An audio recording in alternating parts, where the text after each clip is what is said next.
We can't cut our way out of the situation that we find ourselves in. The state's budget battle continues.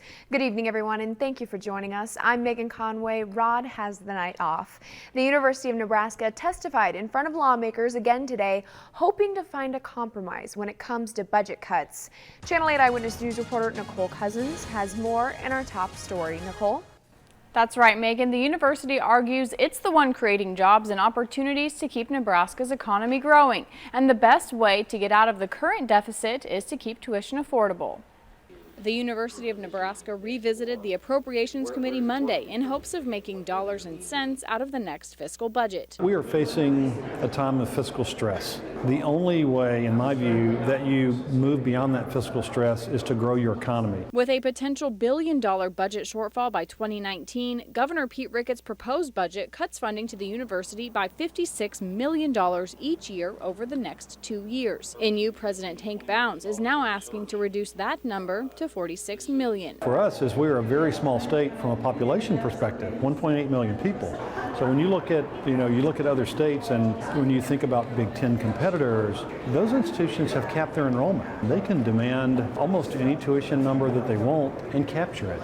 We can't do that. The university would still have to increase tuition with their proposal, but they say it would keep from a double-digit percentage increase that comes with larger cuts. For students from rural areas like UNK senior Rachel Flaw, that money sets her up for a brighter future. A lot of families at the University of Nebraska come from agricultural backgrounds and rural communities, and such families have already been impacted by the agricultural economy's shortfall. We run into the situation of needing that money for students in order to ensure that we can give them the best possible opportunities and also minimize the amount of debt for their families. This request for more leniency could not come at a worse time. Also on Monday, the Nebraska Economic Forecasting Advisory Board released new estimates that the state will generate even less revenue over the next biennium than they originally projected.